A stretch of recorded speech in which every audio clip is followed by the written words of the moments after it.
এটাই ভারত, এটাই ভারতের সংস্কৃতি। প্রয়াগরাজে বসেছে মহাকুম্ভের মহা আসর। 144 বছর পর মহাকুম্ভের আয়োজন এই প্রয়াগরাজে। সেই জন্য এই মেলায় হাজির হয়েছেন দেশ বিদেশ থেকে প্রচুর পুণ্যার্থী। আর এরই মধ্যে মহাকুম্ভে 29শে জানুয়ারি ঘটে যায় এক অঘটন। মৌনী অমাবস্যার পুণ্যতিথি উপলক্ষে একসঙ্গে অনেক পুণ্যার্থী ব্যারিকেড ভেঙে ত্রিবেণী সঙ্গমের পাড়ে এগোতে গেলে দুর্ঘটনাটি ঘটে যায়।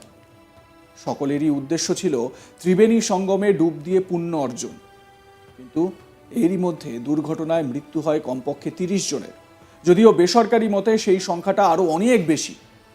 এদিকে যেদিন এই দুর্ঘটনা ঘটে সেদিন প্রয়াগরাজ অভিমুখী ও প্রয়াগরাজ থেকে বেরোনোর রাস্তায় ব্যাপক যানজট লক্ষ্য করা যায়। রাস্তায় গাড়ির দীর্ঘ লাইন, আর তার মধ্যে বসে রয়েছেন পুণ্যার্থীরা। একটা সময় গাড়ির ভিতরে এভাবে বসে থাকতে থাকতে কার্যত অসুস্থ হয়ে যাওয়ার জোগাড় হয়েছিল। সেই সময় ওই হিন্দু পুণ্যার্থীদের ত্রাতা হয়ে দেখা দেন স্থানীয় সংখ্যালঘু মুসলিম সম্প্রদায়ের মানুষই। গাড়ি থেকে অসুস্থ বিধ্বস্ত পুণ্যার্থীদের উদ্ধার করে স্থানীয় মাদ্রাসা ও মসজিদগুলিতে আশ্রয় দেন তারা। রাতারাতি খুলে দেওয়া হয় মসজিদ মাদ্রাসার দরজা। এছাড়া বহু পুণ্যার্থীকে আশ্রয় দেওয়া হয় মুসলিমদের বাড়িতেও। ঠান্ডায় তাদের জন্য খাবার, পানীয় জল, কম্বলেরও ব্যবস্থা করা হয়। সেই মসজিদগুলির ভিডিও ও ছবি ভাইরাল হয়েছে সোশ্যাল মিডিয়ায়। যদিও এবার মহাকুম্ভে সংখ্যালঘু মুসলিমদের যাওয়ার ক্ষেত্রে বিধিনিষেধ জারি করা হয়েছিল। এছাড়া তাদের ব্যবসা করতে দেওয়ার ব্যাপারেও জুড়ে দেওয়া হয়েছিল নিষেধাজ্ঞা। কিন্তু যখন এই পদপিষ্টের ঘটনা ঘটল তখন হিন্দু পুণ্যার্থীদের ত্রাতা হয়ে দেখা দেন সংখ্যালঘু মুসলিমরাই। একবার দেখুন সেই ভিডিওটি।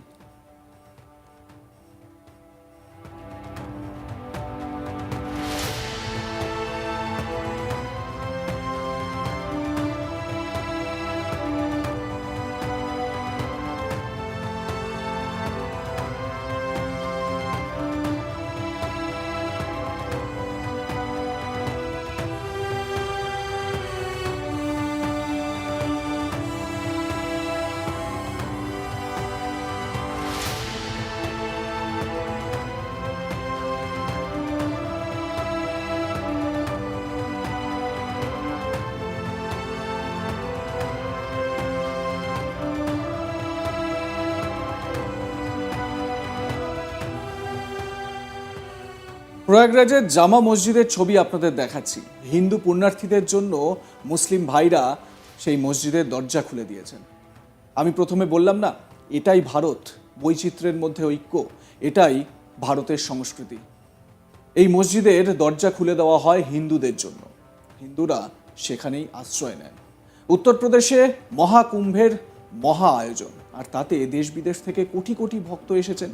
মহাকুম্ভের দ্বিতীয় অমৃত স্নান পর্বের আগেই ভয়াবহ দুর্ঘটনা ঘটে যায় প্রয়াগরাজে। মৌনী অমাবস্যার দিন প্রয়াগরাজের সঙ্গম এলাকায় পদপিষ্টের ঘটনা ঘটে। এতে সেই সময় প্রাথমিকভাবে বলা হয়েছিল 10 জন, কিন্তু এখন জানা যাচ্ছে সরকারিভাবে প্রায় 30 জনের জীবন শেষ হয়ে গিয়েছে।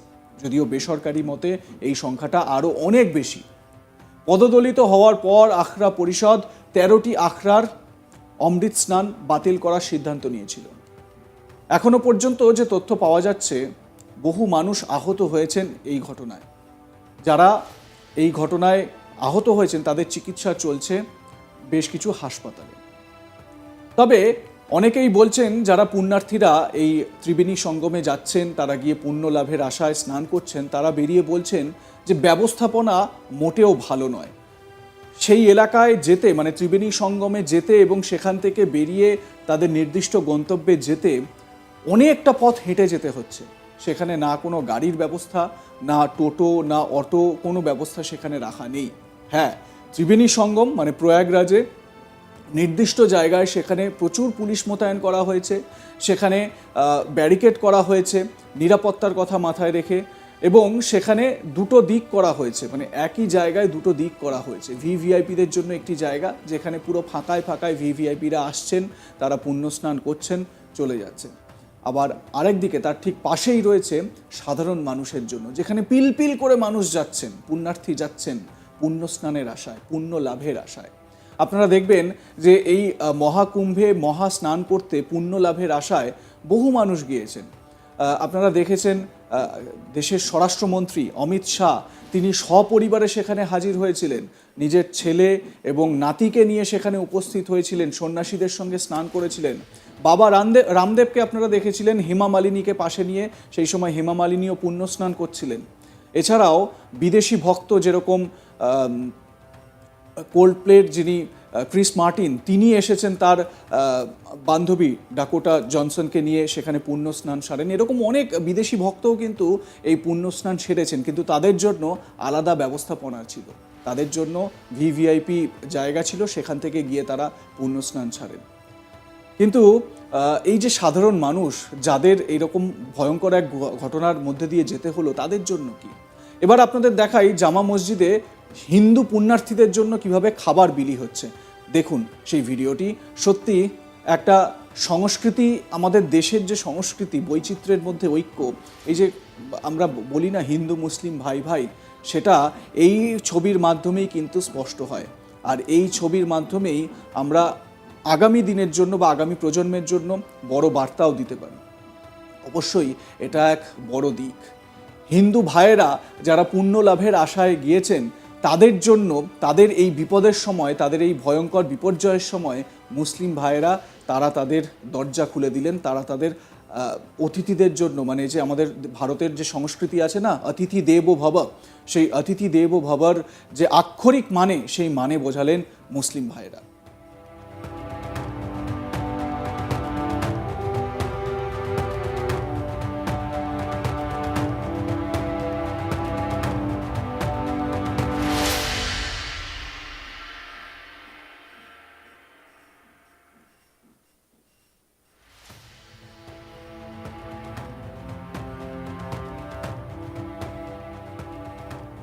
পদপিষ্টের ঘটনায় অনেক ভয়ঙ্কর ছবি উঠে এসেছে।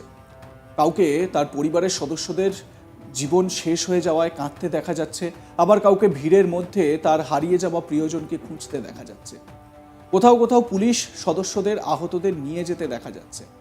মেলা প্রশাসন আখড়া পরিষদের সভাপতি রবীন্দ্র পুরীর কাছে আখড়ায় অমৃত স্নান বন্ধের আবেদন জানিয়েছিল। তারপর অমৃত স্নান আপাতত সেই সময় বন্ধ করে দেওয়া হয়েছিল, যদিও পরে সেটা আবার চালুও হয়। তথ্য মতে রাত 2টো থেকে সঙ্গম তীরে ভক্তদের ভিড় জমেছিল এই মৌনী অমাবস্যার দিন। এই সময় ব্যারিকেডের একাংশ ভেঙে পড়ে এবং লোকে পদদলিত হন। কিছুক্ষণের মধ্যেই পরিস্থিতি নিয়ন্ত্রণের বাইরে চলে যায় এবং লোকজন এদিক ওদিক ছুটতে থাকেন দিকভ্রান্ত হয়ে।